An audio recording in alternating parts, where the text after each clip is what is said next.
Hey everyone, I am just doing a haul. I actually went Saturday because my mom told me she's going to be doing a wreath for her door. I went to Goodwill looking for some things for that wreath that she's not able to really find back in the Johnson City, Tennessee area. And so I, of course, every time I go in, I look for myself as well.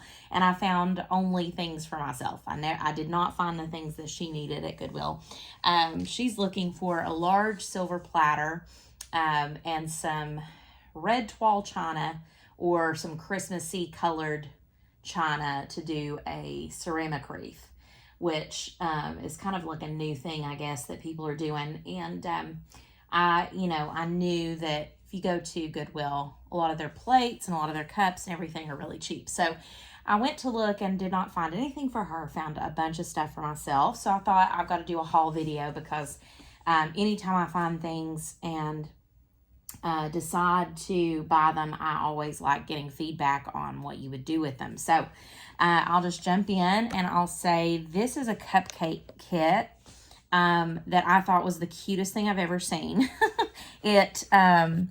It looks like little mermaids and seahorses, and I don't know if you can see in there, but little trees and things like that. I'm going to actually probably use them in journals or take them off the little sticks. They look like they are maybe cardboard or some sort of paperboard. They're so cute though. And then of course the liners I can use in my kitchen, or I can use those as paper as well. But these were originally $28. This kit is by Mary Mary. Right there, I think it says Mary Mary.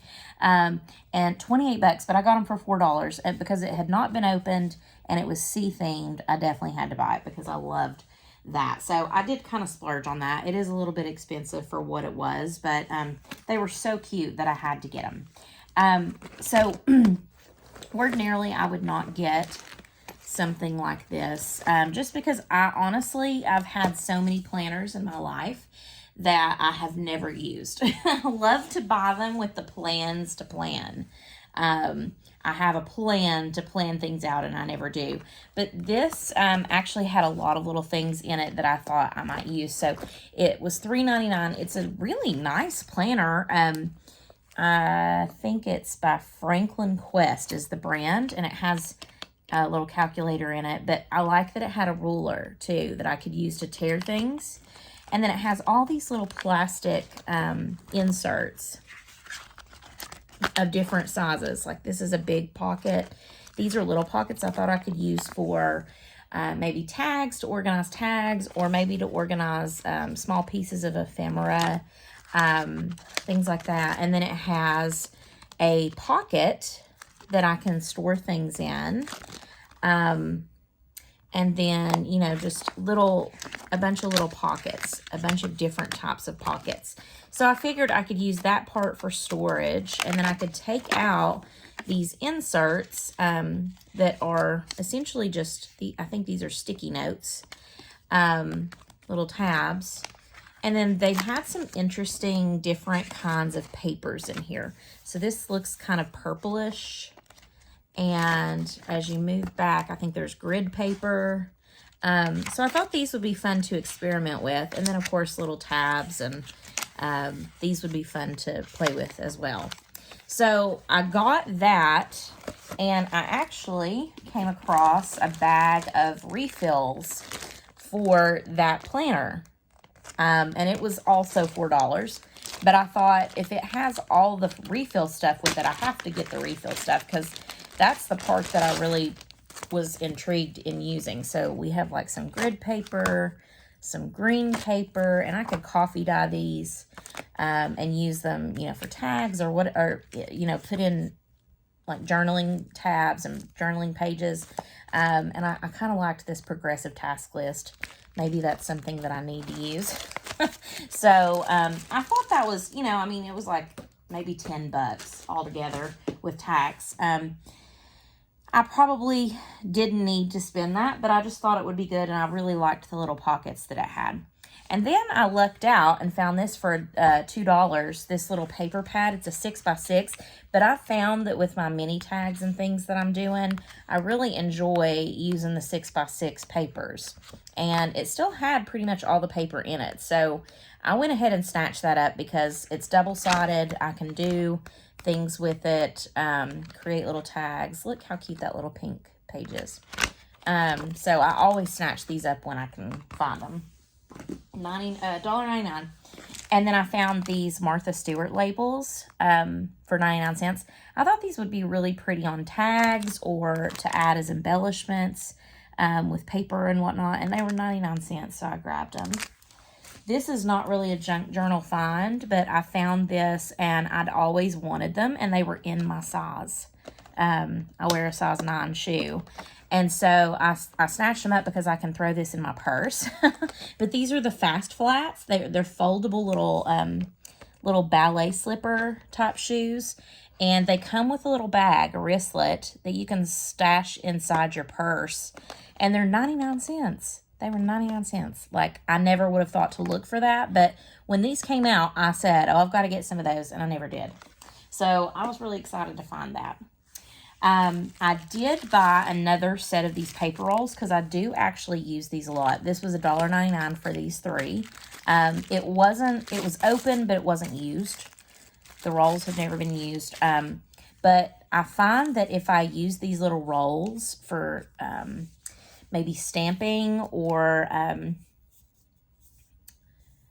doing any kind of thing, I could do, jelly printing on them. They're not very thick, but I just find that for some reason on this format of paper, it gives me kind of creativity. Like, I think when I work in smaller areas, I get more creative with how I work. I think being restrained in size helps me to focus on what I can do with that item. So I really like these little paper rolls. Every time I see them, I try to get them. And then I'm going to save that for last there. I got this little paper pad because I have not found this type of paper before. I know that these are for kids, in early elementary years. And it's got the top where they can draw. And then it's got this lined paper down here for them to practice writing.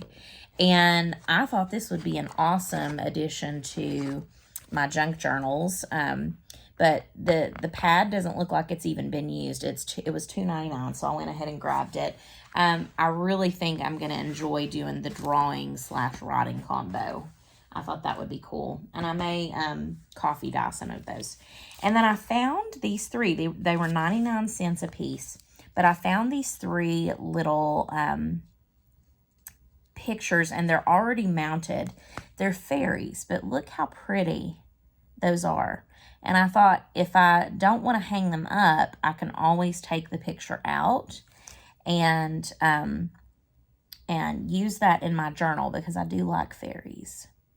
So I was really excited to find those because I thought they were beautiful little illustrations of fairies, and it's harder to find things like that nowadays. And then I did get this because I have been struggling with what to store my artwork in that's smaller. Once it's finished, it tends to get shuffled around on my desk, and I don't really have a good place to keep it from getting damaged. But this was $1.99, and it's just a folio where you can store things. But this green room, I think these people got this at Target. This green room line, the patterns are really cute, and the outside is really sturdy. So I went ahead and snatched this up because I think I'm going to put some of my maybe my paintings and things like that inside this folio to keep them safe from all the stuff that's on my desk, and see how that storage solution works. If it doesn't help, or if it's too small for some of my stuff, then I can always use it to file away, important papers and stuff. So win-win on this one. And then I found 2 books, and I actually had, my mom has this book back in Tennessee, along with her Christmas stuff that she puts out. And I thought it was so cute that I had to snatch it up because, the books are like $1 or something. But it's Christmas Joy by Susan Branch. And sometimes these keepsake books are the best things to buy when you're journaling because they have the cutest little page ideas. One is a letter, to Santa. There's poems, and, it's Christmas themed. So this will make a good Christmas journal with little pictures and just little ideas about what to journal on. Christmas wreaths. You can see the chocolate dipped coconut macaroons. You can see that the illustrations are really cute, and it just gives me an idea of what to journal around that time of the year.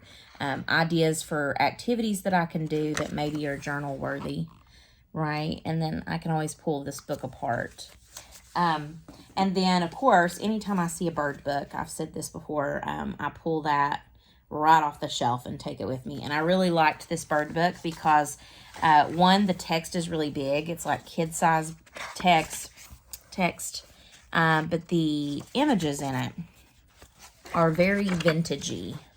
You can see the colors are very muted, and the pages are a little bit stained and torn, and I just really like books with bird images as pages as well, because I use the bird as a motif in a lot of my journal pages. So I snatched that up. Now, last item other than fabric is I found this Martha Stewart scoring board, and I do have a scoring board that collapses. It's a cutter, but $1.99 I had to get it because I figured that I could use it when I'm not trying to necessarily cut anything. The cutter does kind of get in the way sometimes on my other scoring board.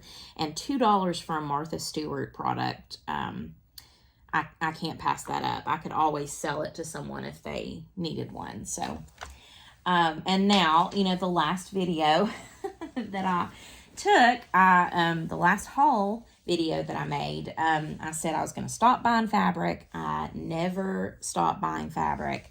Every time I go into Goodwill, it's like I get called to the fabric section. So I've tried to strategize this a little bit. I'm looking at sheets, because sheets and pillowcases, and I'm looking at scarves. And the reason is with a scarf, you have, a limited amount of fabric. They're cheap, and you can find some really interesting textures in scarves that are cheap. Whereas, when you have a sheet, you have like a whole possibility of what you can use that fabric for because you have so much fabric.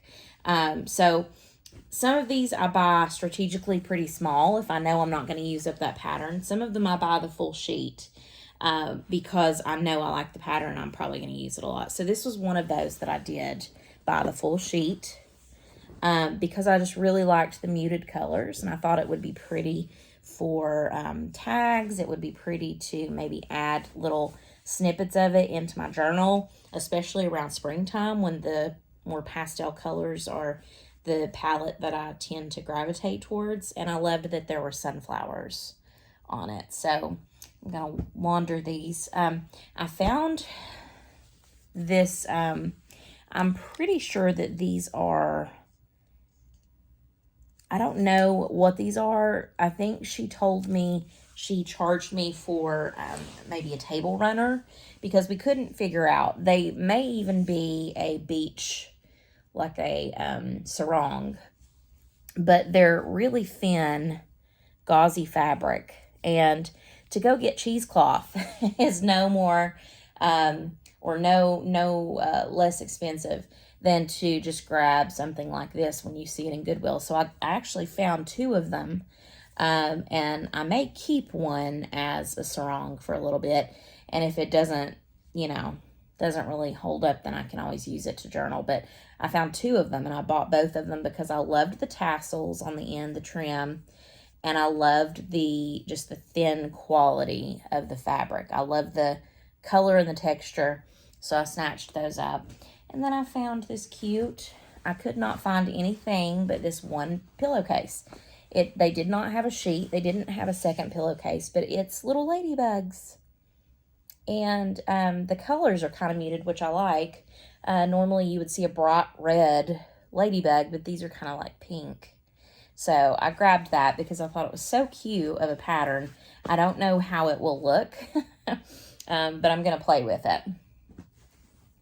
And then sometimes I grab things based just on the texture. I don't normally get like a satin fabric, but this is a color that I really am gravitating towards in my journal right now and with my tags. And I think it'll be pretty for like winter journals. This is just a pillowcase, and it is kind of a satin type pillowcase, but it's a lot smoother. It's a better quality satin than what I've normally seen in a Goodwill before. So I definitely snatched that up just because it's such a different texture and color that I don't normally see. And then I grabbed these. These were actually Dollar Tree. I found them at Goodwill, but they were together. They were Dollar Tree placemats, and I think they were in this, the daisy pattern that or not daisy, sunflower pattern that they've had here for a while. They had a whole like line of maybe I think plates and cups and bowls and things like that. And I had not seen these placemats before. Maybe just my Dollar Trees didn't have them, but obviously they did because my Goodwill had a set of brand new ones that had never been used that still had the tags on them. So it was just 2 of them, but I grabbed them because I'm going to pull them apart and use the fabric. I really like the pattern. I think these would be pretty in a fall journal, which is what I'm working on right now. And I love sunflowers too.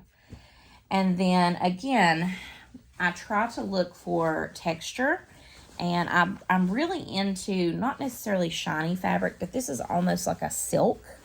It looks like a valance, a window covering, and it has several colors on it. It has the white, and it has this muted blue, and then it has this tan stripe. So you can see kind of next to the white, kind of what the color palette looks like. And like I said, it's just a window treatment, but I'm going to pull it apart and use it. I think it'll be really pretty on tags and things like that. I've been really into making tags lately. And then this is just a white pillowcase, but again, I look for, I use a lot of white. I can either rust stain this or coffee dye this or stain it in some way, or I can rip dye it as well. But I always love to look at the trim. If I find lace trim like this, and this is kind of a unique pattern, for like 99 cents. I got this for 99 cents. You can't go buy a piece of trim like this for 99 cents. So I get the fabric and the trim all for that price. So I definitely was going to play with this this pretty lace pattern, or it's really more embroidery, but it looks like lace. And then I did get, and I'm conflicted on what to do, I got 3 sets of linens. I think I'm going to keep these linens for my own table. This was a set of 8, and I'm definitely going to keep these because they're all nice and not stained, and I just think they'll be pretty on my table. But this was a set of 4, I believe. Yep, 4. And they kind of go with the others, so I feel like I shouldn't use them right now. I think I may just keep these. But I did like these, and I liked the little embroidery down here. And I thought that these would be really pretty, maybe in my junk journal. I haven't decided what to do with them yet because I honestly feel so like I said, some of these things, I don't want to be too precious about my items that I buy, but I just feel so wrong about tearing up something so pretty like this. So I may save these for a formal table setup. And then the last things I have here are some scarves. So again, you know, my Goodwill has no shortage of scarves. We have a ton of scarves setting around, and people generally don't pick up scarves at my Goodwill, I guess because I'm in a really warm area. But so what I was doing was feeling and looking at color, and this is like a chenille fabric, and I don't know if it will hold up because it's woven. I don't know if it'll hold up if I pull it apart, but I'm going to experiment with it because it's not something I'm probably going to wear. It's really kind of worn out, and the thread's like disheveled and whatnot. But I love the color and I love the feel of it. So I feel like it can add, even if I just pull apart the strings to use as bonding and things like that. So that was my plan with this. And then I thought this would be beautiful pulled apart because of the kind of silky, I think this is a silk scarf. I did look at the tags when I pulled these, but you can see the pattern is just really unique. And it has a little bit of kind of like, I don't want to say paisley, but almost like an Indian sari type quality. And I think that's always really pretty to use for tags and as little snippets for embellishments and things like that. So I grabbed that up. And then I'm not sure if I'm going to use this for junk journaling. I may just wear this because I really actually love this color, especially right now in the fall. And I love that it's you know, it's not disheveled. It still has all of the trim and it's still nice and neat, and I just thought it was really cute. So I may keep it, but if I don't end up wearing it, I can always put it in my junk journal materials. So that is all that I bought. I think I spent around $79. Now, granted, some of this is like personal, and then there were things I didn't show you because they're like gifts for other people. One, I don't want them to see it, but two, they're not junk journal related on any level. They're just things I purchased for my house. So, really, truly, I probably could say I spent about $50 on junk journal supplies. Did I need them? No, but it's always fun to look for things that you might use that, you know, give you an idea on what to do next in your journal. So let me know if you see anything that you think, oh, I would probably use that a different way. And let me know if you found anything similar in your Goodwill or in your thrift stores. As always, happy crafting.